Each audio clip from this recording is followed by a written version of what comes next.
When a disgraced billionaire publicly humiliates the black woman he once abandoned, he doesn't realize the quiet 6-year-old beside her is his heir, or that the most feared man in Seoul has already chosen her as his wife. The chandelier above the Aurora Crown Ballroom cast its gold across everything it touched: the champagne flutes, the diamond earrings, the rehearsed smiles of Seoul's most powerful people. Everything in this room was designed to remind you of your place. Nia Williams knew hers. She stood at the far edge of the marble floor in a deep emerald gown, forest green bleeding into crimson at the hem, gold embroidery climbing her bodice like ivy on a cathedral wall.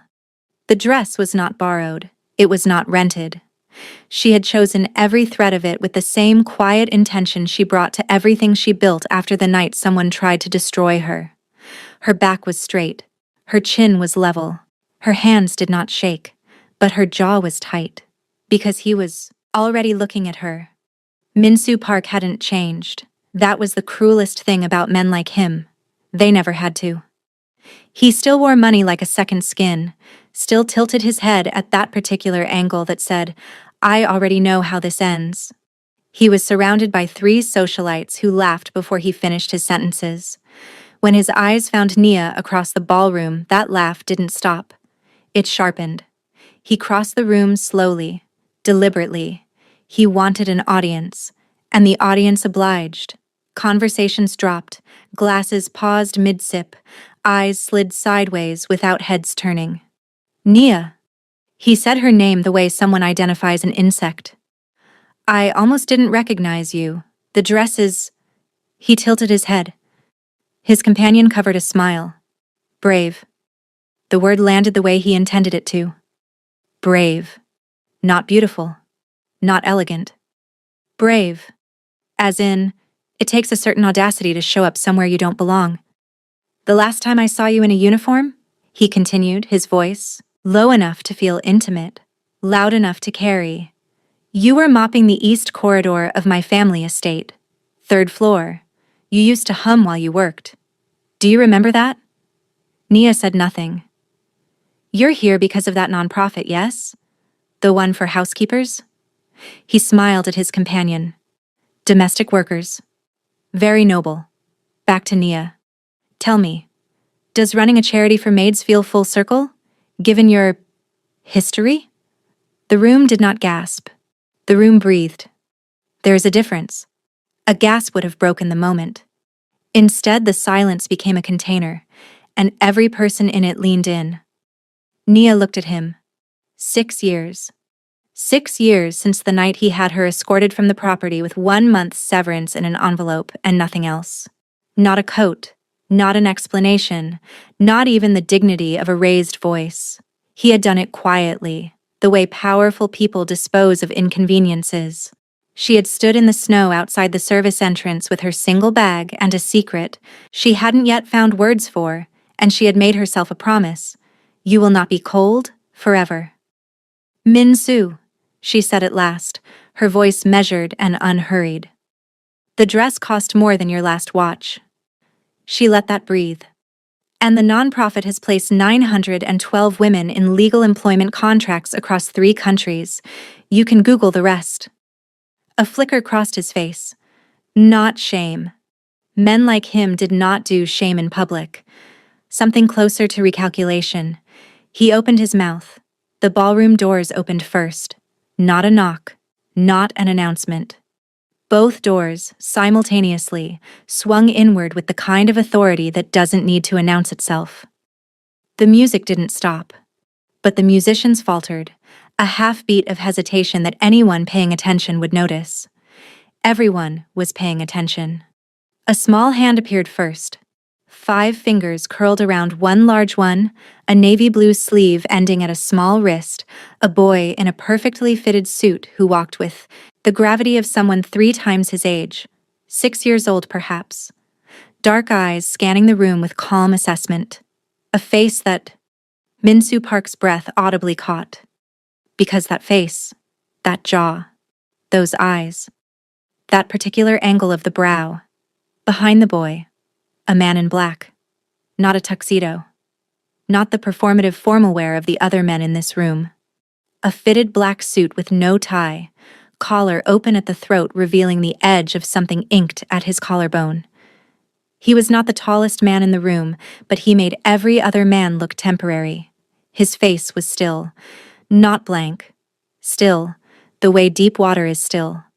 The kind of stillness that has made decisions.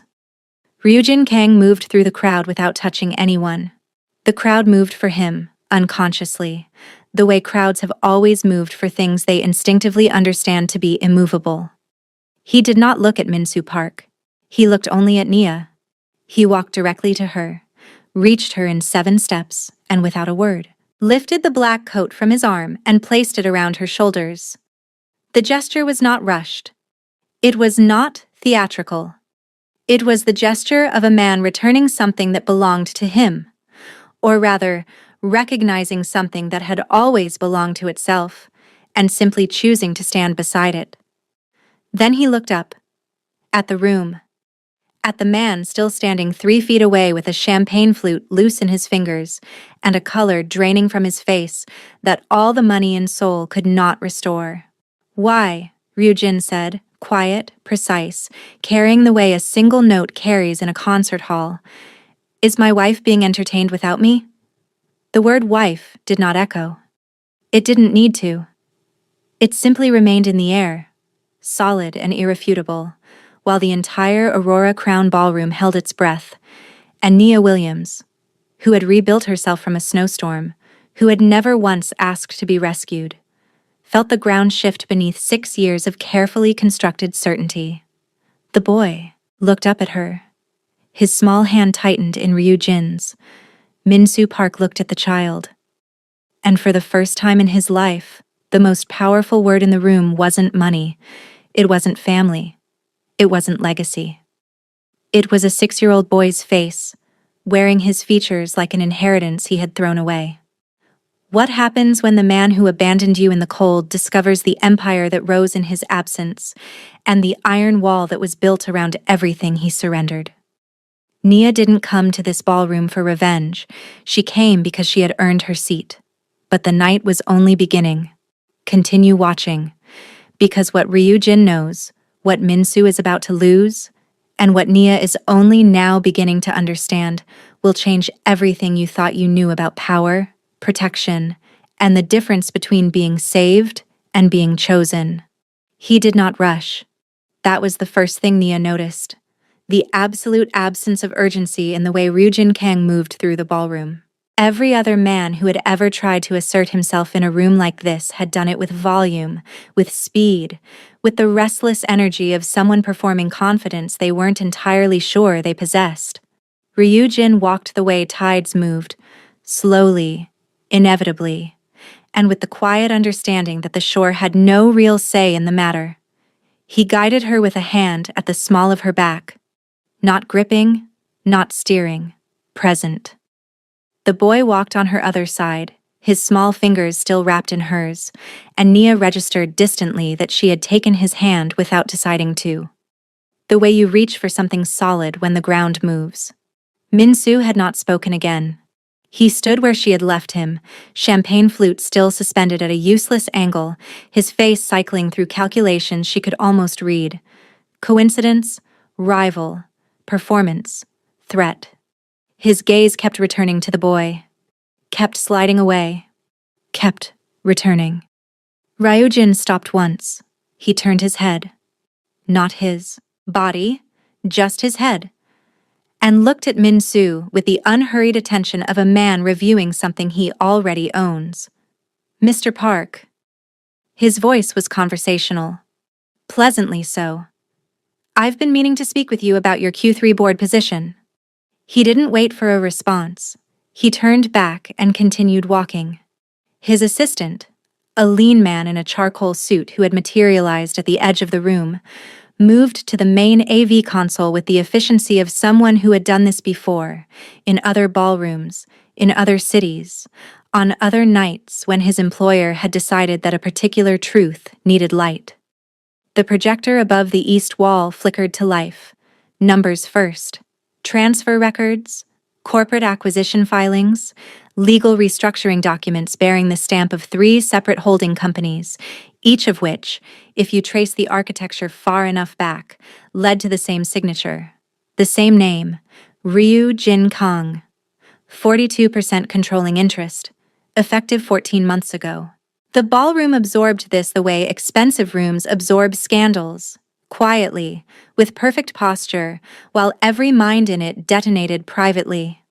Nia heard someone whisper a number, heard another voice repeat it an octave higher.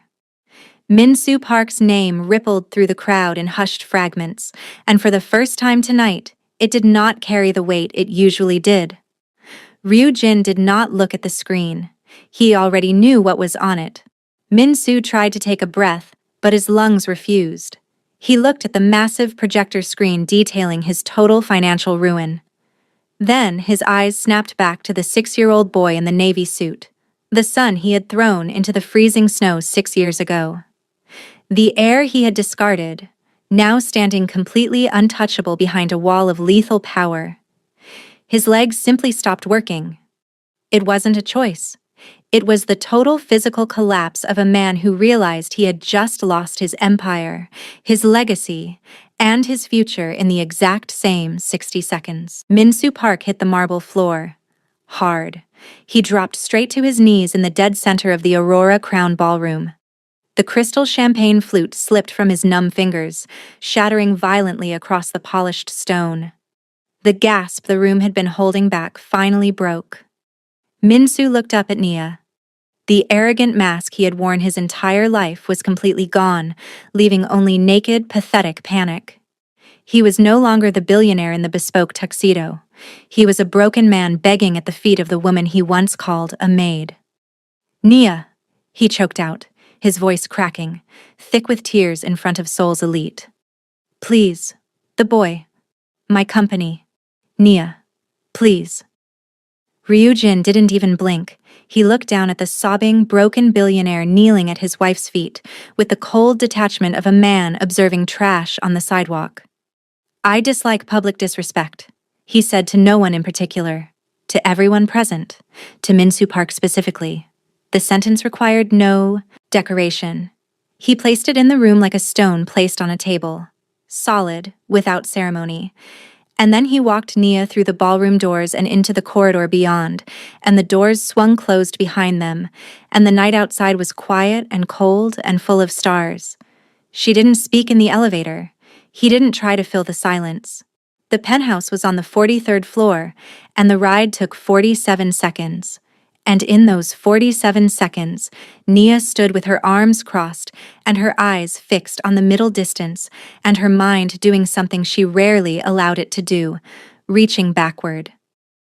The boy had been taken by a woman Ryu Jin called Mrs. O, a soft-spoken woman in her 50s who had clearly done this before, who had produced warm milk and a specific stuffed animal from a bag Nia had not seen her carrying, and who had disappeared with him down a corridor with the practiced invisibility of someone trusted completely. Nia had watched her son go without, to be in protest. That too unsettled her. The fact that he had gone easily, the fact that he had looked comfortable, as though some part of him already knew this place. The elevator doors opened onto a room that was mostly glass. Seoul spread below like a circuit board, every light a decision someone had made. The penthouse itself was minimal. Dark wood, clean lines, one bookshelf covering an entire wall. No art except for a single ink painting above the fireplace, brushstroke mountains dissolving into mist. The kind of room that had been designed by someone who understood that the city outside was already the spectacle and that everything inside should simply be still. Nia turned around. Ryu Jin was already watching her. He had removed his jacket. His sleeves were rolled to the elbow and the ink at his collarbone continued down his left forearm in patterns she didn't try to read. He stood with his hands in his pockets and his weight distributed evenly, the posture of a man who was not bracing for anything because he had already decided how this conversation would go. She had not decided that. She hadn't decided anything since the doors had opened. "The marriage certificate," she said. Not a question. "Is legal. Filed 9 months ago in Seoul District Court under a joint protection agreement. I didn't sign a joint protection agreement. You signed a foundation legal consolidation document in March. Page 7, subsection 4. Your lawyer at the time missed it. He paused. I did not. The heat that moved through her was not entirely anger, which made the anger worse. You buried a marriage contract in my nonprofit paperwork. I buried a protection order in your nonprofit paperwork, he said, and his voice did not change. The marriage was the mechanism. The protection was the point. That is not a distinction that makes this better. No, he agreed. It isn't. She waited for him to apologize. He didn't. She studied his face for the flinch of a man who knew he had overstepped and was managing the fallout. She didn't find it. What she found instead was something more complicated. A steadiness that was not indifference, an attention that was not performance. He was watching her the way people watch things they have thought about for a long time finally move in real space. Why tonight? She asked. Why reveal it now, in that room, in front of all those people? Because Minsu's legal team filed an emergency petition for paternity access last Tuesday, he said.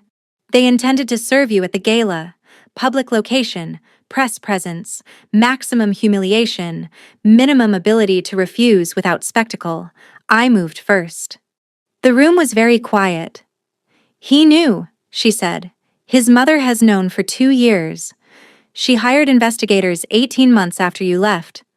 Once she confirmed the boy's bloodline, she began building a custody case. Not for love of a grandchild. His voice was even, but something in it thinned slightly. The first hairline fracture she had seen in that composure. For legacy management, the park name, the inheritance optics. He is the only male heir of that bloodline, and they lost him before they knew he existed. Nia sat down. Not because she was weak, because she needed the floor to be reliable. 6 years of building, 6 years of waking before dawn and writing grant proposals and training caseworkers and believing that if she just kept moving forward, the past could not catch her legs. And all along, somewhere in a filed folder in a law office she had never visited, her son's face had been documented, measured, assessed for value. You should have told me. Her voice was quiet and absolute. Yes, he said. Don't agree with me like that makes it acceptable. It doesn't make it acceptable. You asked why I didn't tell you.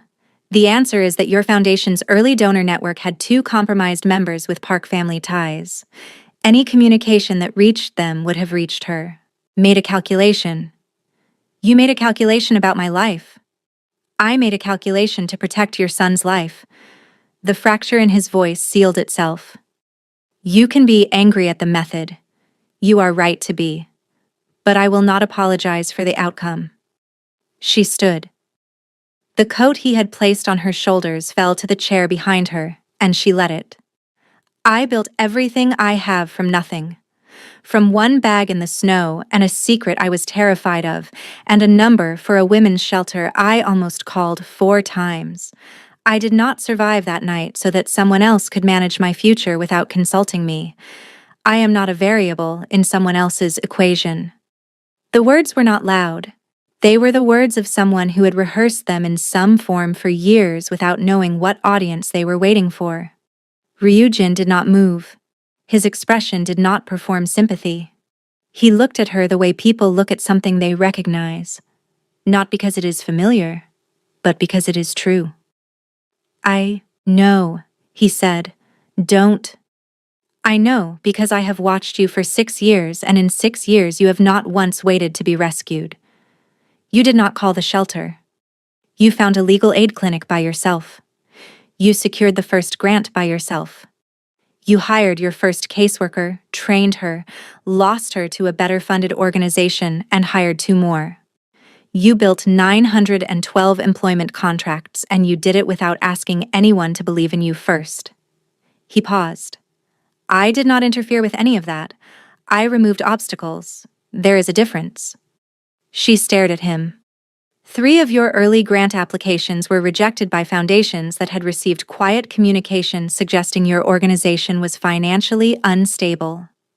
I corrected that communication. One of your caseworkers was approached by a park-affiliated NGO and offered 3 times her salary to leave and take your donor list with her. The offer was withdrawn. Your foundation's first international partnership was stalled for 11 months in regulatory review. It was unstalled. He held her gaze. I did not build your foundation, Nia. I cleared the floor so you could. The silence between them was different now. Not softer exactly, more honest. Why? She asked, and the word came out smaller than she intended. He was quiet for a moment, the first real pause she had gotten from him all night. Because of the way you stood in the snow, he said finally. She didn't understand. He continued. I found you on the night he threw you out. You were outside the service entrance. It was below 0, and you had 1 bag, and you were bleeding from where you had fallen on the ice, and you were not crying.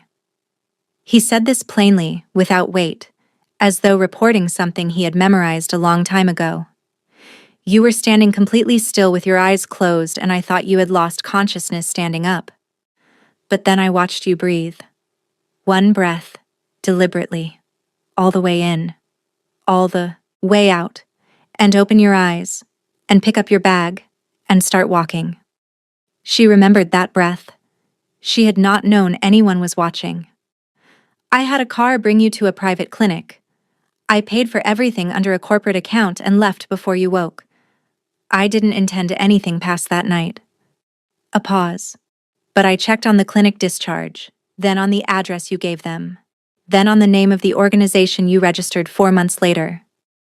The faintest shift in his expression. Not quite a smile, but the country adjacent to one. You named it groundwork. I thought that was either the most hopeful thing I had ever heard or the most stubborn. Possibly both. Nia looked at her own hands. She had named it groundwork because she had nothing left but the ground, because building anything required starting at the bottom, and she had decided, in the snow, in the cold, with 1 deliberate breath, that she would not be ashamed of where she started. You should have introduced yourself, she said. Her voice was different now. Not softer. Stripped of the performance of anger, which was all that was left when the anger itself had run out of fuel. You would have refused the help. She didn't answer because they both knew he was right. I kept my distance because your independence was not a flaw to be managed. It was the entire point of you. He said this without sentimentality, as a statement of observed fact. And then, the Park family began to move, and distance became a liability I couldn't afford. She walked to the window. Below, Seoul continued its electric indifference, 43 floors of city between her and the marble ballroom where a man had mocked her dress and a child had walked through the doors and changed everything. The boy, she said quietly. Jaewon, he wasn't... You didn't tell him anything tonight. He just walked in like he knew where he was going. He has been here before, Ryujin said. 3 times. Mrs. O arranged it. He thought he was visiting a friend of yours. She turned. You met my son. He beat me at every card game he proposed, he said, and this time the almost smile became briefly, unmistakably real. He cheats. I respect it. Nia looked at him across the room. This man who had found her in the cold and never announced it. Who had cleared floors she thought she was clearing alone. Who had married her on paper to protect her custody of a child he had met 3 times and already admired. Who had walked into a ballroom and placed a coat around her shoulders like a flag planted in ground he had been standing on for years without claiming. She had spent 6 years learning to need no one. She had spent 6 years being, without knowing it, someone's quiet priority. I'm not going to thank you, she said. I didn't ask you to. And I'm not going to pretend tonight resolves anything. There are conversations we have not had. There are decisions you made that we will revisit. Yes. And I will not be managed. Not by Min-soo, not by his mother, not by whatever this is. She gestured between them. The apartment, the contract, the 6 years of silent architecture. I run my own foundation. I raise my own son. Those facts are not negotiable. I know, he said. Stop agreeing with me. I agree with you because you're right. He tilted his head slightly. I am not interested in your compliance, Nia. I am interested in you. There is a significant difference. She held his gaze for a long moment. Outside, the city hummed its constant voltage. The coat lay on the chair behind her, still holding the shape of his hands. She did not pick it up. Not yet. But she did not walk toward the elevator either. Tell me about Minsu's mother, she said finally. Tell me everything she filed, and then tell me what you're planning.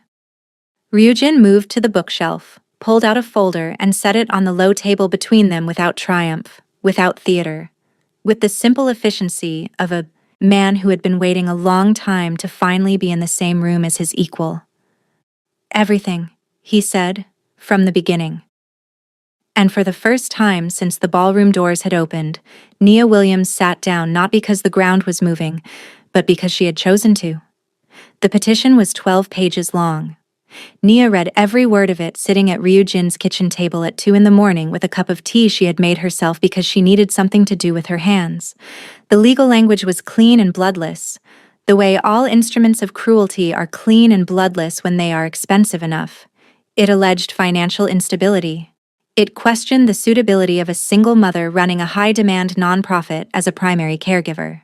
It referenced, in one particularly precise paragraph, an unspecified incident of emotional distress in the subject's early employment history, her time in the Park household, translated into clinical language, used now as a weapon by the same family that caused it. She set the papers down and pressed her fingers flat against the table. Ryujin was across from her, reading something on his phone, giving her the silence she needed without announcing that he was giving it to her. She's not doing this for love of him, Nia said. No. She wants the heir. The bloodline. Something to leverage against Minsu's declining board position. She looked up. She'd raise my son as a corporate asset. That is the accurate read. Nia was quiet for a moment. Then, what do you have on the DNA? A verified independent lab result, collected 14 months ago from a water glass at a public event Minsu attended. Chain of custody is documented. It is, legally, airtight. She studied him. You've been building this case for over a year. I have been building it since the day I confirmed his mother had opened an investigation. And you never came to me. And I never came to you, he repeated, not as agreement this time, but as acknowledgement. The distinction she had asked him to honor. That decision is mine to carry. I have already said so. She picked up the papers again. Not because she hadn't absorbed them, because some part of her needed the weight of them in her hands while she made the next decision. Release the DNA results, she said. Not through lawyers. Publicly. Before they can control the narrative. He looked at her for a moment with that same unhurried attention. Then he picked up his phone. By morning, Minsu Park's name was everywhere, and none of it was kind. The DNA results had been filed with Seoul Family Court and simultaneously transmitted to 3 independent press contacts. Not tabloids, not gossip channels, but the kind of financial journalists who covered inheritance law and corporate succession, who understood exactly what an illegitimate heir meant for a conglomerate already wobbling under a CEO whose board had been quietly losing faith for 2 years. The story was not sensational. It was structural. That made it worse for him. Minsu went to press first.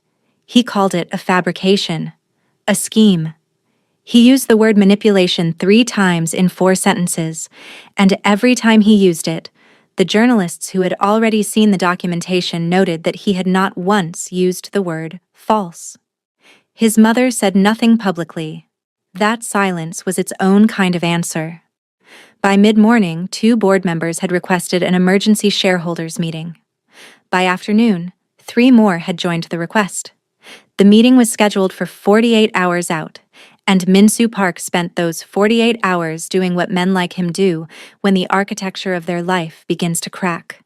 He filed counter motions, he made calls, he attempted to locate pressure points in people who turned out to have already chosen their positions.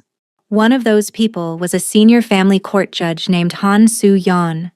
She had appeared in the third row of a groundwork fundraising dinner 14 months ago, on the arm of a colleague, having heard of the foundation from a journalist who had covered its first international placement. After dinner, she had found Naya, introduced herself, and said simply, "What you are doing matters. If I can ever be useful, I would like to be." Nia had thanked her and filed the card and not called, because asking judges for favors was not how she intended to build anything.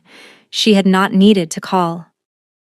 When the Park family's legal team approached Judge Han through an intermediary and suggested that the case might benefit from a particular judicial assignment, Judge Han reported the contact to the Court Oversight Board before the intermediary had finished speaking.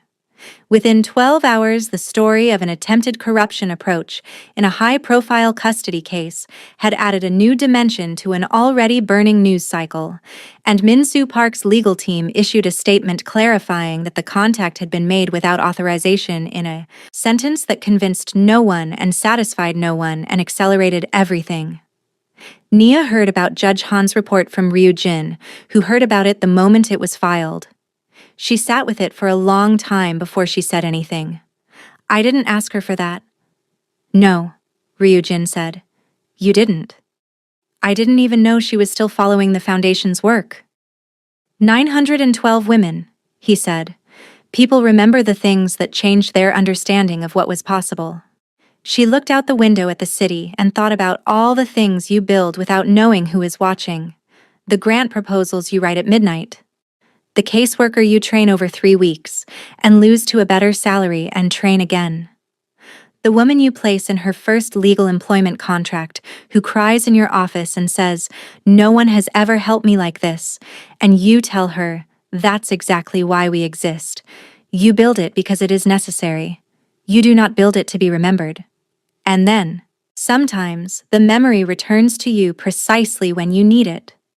The shareholder meeting was held in the Park Group's glass tower on the 41st floor, and it had been designed by Min-soo's team as a damage control exercise.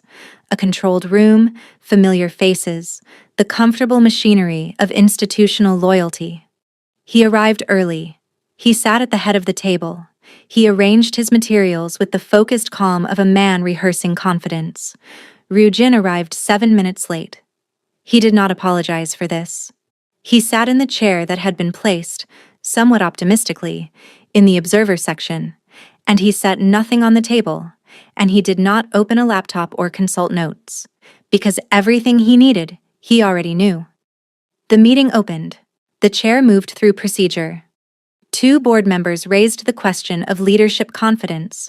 Min-soo prepared his response, the one he had practiced, the one about continuity and institutional knowledge and the regrettable distraction of personal matters that had been taken deliberately out of context. "I'd like to call for a confidence vote," Ryu-jin said. He said it the way he said everything, without volume, without theater, with the simple weight of a man who knew exactly what 42% of a company felt like in a room. The chair looked at him, looked at the procedural calendar, looked at the proxy documents Ryu-jin's assistant had filed, correctly and completely, 10 days prior. The vote took 11 minutes. When the numbers were read, Min-soo Park's hands were flat on the table, and he was looking at a point on the far wall with the fixed attention of a man preventing himself from doing something he would regret. His title was suspended pending a formal review. His access codes would be revoked before he reached the lobby. His bank accounts, tied to corporate operations, were frozen under the restructuring provisions that Ryu-jin's legal team had prepared with the care and patience of people who had been planning this for a long time. He looked at Ryu-jin once, just once. Ryu-jin looked back. Nothing in his expression was triumphant. There was no performance of victory, no satisfaction displayed for the room. He simply met Minsu's eyes with the same steadiness he brought to everything, and in that steadiness was a message that required no translation. This was never about you.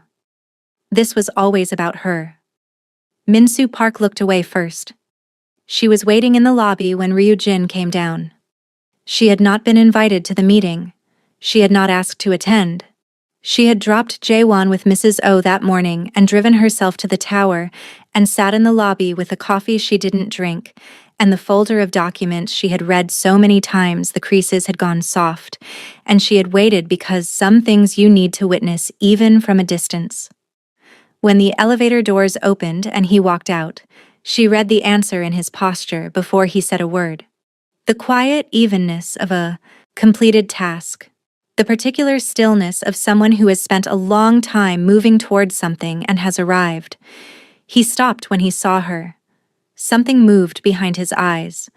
Surprise, and beneath the surprise, something that was not surprise at all. She stood. "It's done?" she asked. "It's done." Around them the lobby moved. Security personnel, assistants, 2 journalists who had been waiting outside and had now spotted them through the glass and were reaching for phones. The world was going to have opinions about this. It was going to have photographs and headlines and analysis and commentary, and none of that could be controlled, and Nia had decided that morning in the car that she was finished trying to control how the world narrated her. She had a son. She had a foundation. She had 912 women in legal employment contracts, and a judge who had reported a bribe on her behalf without being asked, and a man standing in front of her who had found her in the snow and spent 6 years quietly clearing the floor. She stepped forward and held out her hand. Not for a handshake. Palm up. An offering and a question at the same time. He looked at it. Then he looked at her. "I meant what I said," she told him. "I run my own foundation. I raise my own son. Those things don't change." "I know. And there are still conversations we have not had, about the marriage, about what you built without telling me, about what any of this looks like going forward." She kept her voice even and her hand extended. "I'm not forgiving the method. I'm choosing the direction." He reached out and took her hand. His grip was steady and unhurried, the same as everything else about him. "I don't need you to forgive the method," he said. "I need you to trust the man." "I know," she said. "That's why I'm still here." Outside, the photographers raised their cameras, and the light through the glass tower's walls fell on both of them. Equal, clean, without shadow. And, for the first time in 6 years, Nia Williams did not adjust her expression for anyone watching. Minsu Park issued a public apology 3 weeks later. It was drafted by a crisis PR firm and ran in 2 papers and 4 digital outlets, and it said all the correct things in all the correct order and convinced no one of anything, but it existed, and its existence was its own kind of defeat. He did not name her specifically. He did not need to. Everyone who read it knew exactly who had brought him to his knees, and it was not the man with 42% of his company. It was the woman he had mocked in an emerald dress while a ballroom full of witnesses watched and said nothing. She did not respond to it publicly. She released a foundation press statement the same week announcing Groundwork's expansion into 2 new countries and the hiring of a regional director for Southeast Asia. The statement included no reference to the Park family, no language of triumph or reclamation, just the work. The relentless, accumulating, entirely unglamorous work of building something that mattered, laid out in clear language for anyone who wanted to understand what she had been doing all along. The response was considerable. Jaewon, for his part, understood very little of what had happened and cared about less of it.